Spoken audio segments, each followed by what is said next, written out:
Hello viewers, I am Irfan Khan and you are watching my channel Irfan Baloch Official. In today's video, we are going to discuss one of the most influential and controversial philosophers, Machiavelli. So first of all, उसकी short biography देख लेते हैं.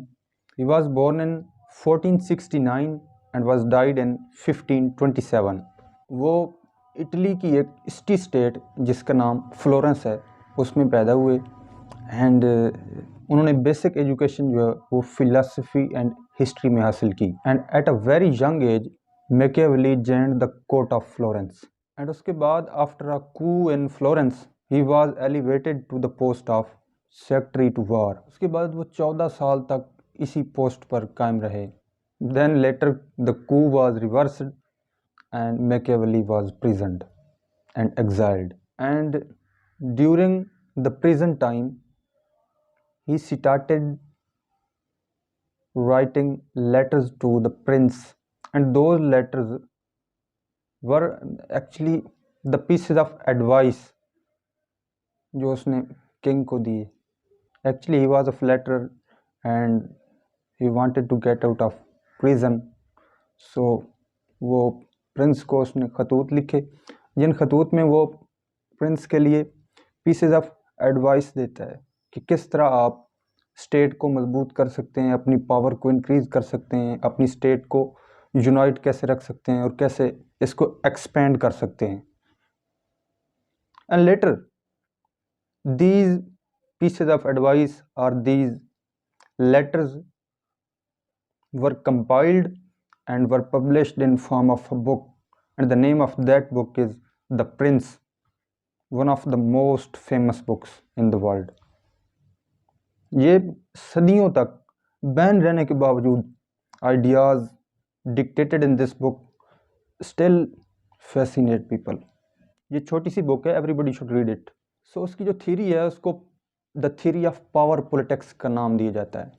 उसकी theory का अब context जान लेते हैं कि उसने ये थ्योरी फार्मूलेट क्यों की. He was influenced by the renaissance movement. Renaissance movement जो थी, ये जब मिडिवल एज एंड हो रही थी तो एक रेनेसां मूवमेंट आई जिसका मतलब है rebirth of knowledge. So renaissance was the rebirth of knowledge, science and art. Italy was influenced by this movement and he was born in Italy.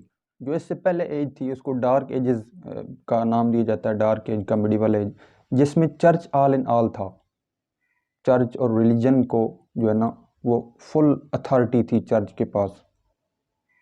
Church and religion and pope hold full authority. Church, religion and pope hold real authority before the coming of the renaissance movement. When pope was enjoying the authority, kings became jealous of pope. Kings have, तो इसके बाद king और pope का alliance होता है आपस में, जिसके बाद पोप कहता है कि God has given the right to rule. जो किंग हैं इनको खुदा ने आप लोगों पर रूल करने का राइट दिया है.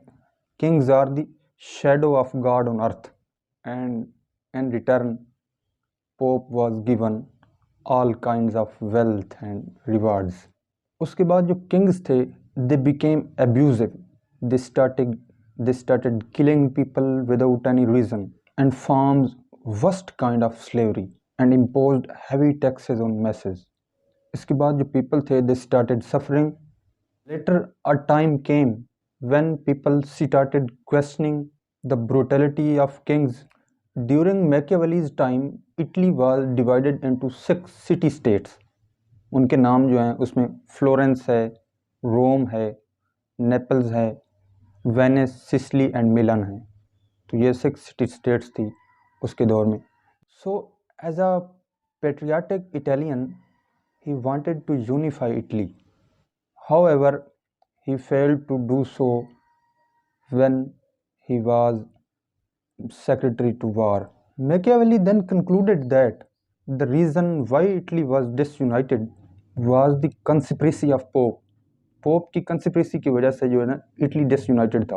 सो वो किंग को प्रपोज करता है that he must rely on his own power while governing the state instead of relying on the divine power. Therefore, he proposes the theory of power politics instead of divine politics.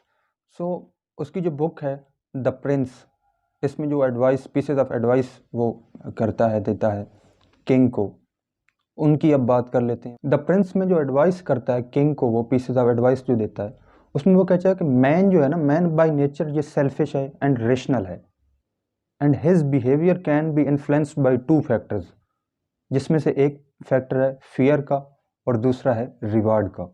और ये वो separation of church from politics की बात करता है। वो कहता है कि king must ensure that he governs the state without the influence of church.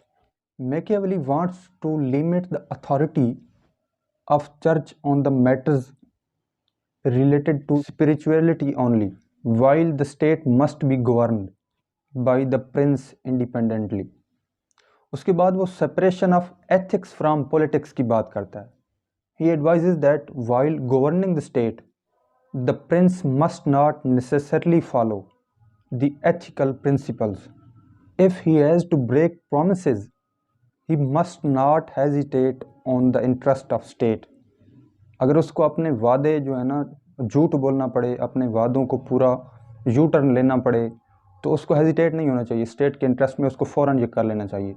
उसके बाद वो रिलीजन ऑफ प्रिंस की बात करता है कि प्रिंस का रिलीजन कौन सा होना चाहिए। वो कहता है कि the prince must not follow any particular religion, कि प्रिंस को किसी भी पर्टिकुलर कोई मखसूस मज़हब को फॉलो नहीं करना चाहिए। लेकिन वो कहता है but the prince must pretend to be religious in front of public. लोगों के सामने उसको मजहबी बनना चाहिए, लोगों को लगे कि ये बड़ा मजहबी बंदा है। जैसे हमारे कुछ लीडर्स भी हैं, you know, I don't want to name them.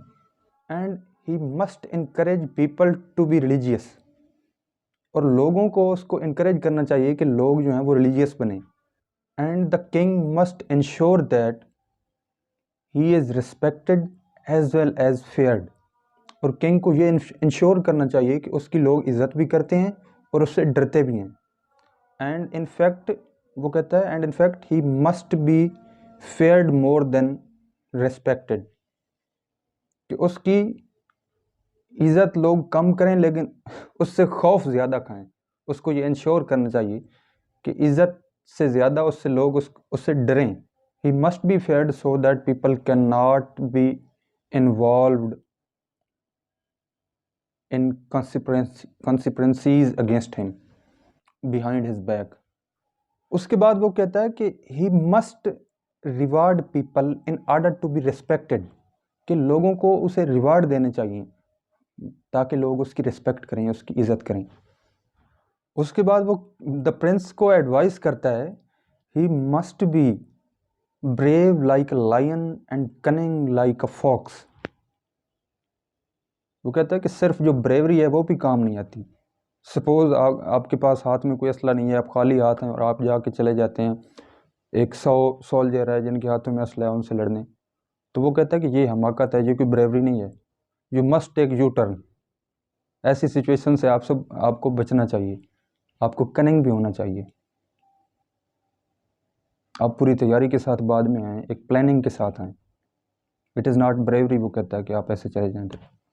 और वो कहता है कि the prince must ensure that the boundaries of the state are expanding states will strengthen his power, and if the prince does not expand the boundaries of his state, his neighbours will, and the prince will lose power. वो कहता है कि a state must expand or expire. इसके बाद वो कहता है कि if there is a war in neighborhood, then the prince must not be neutral.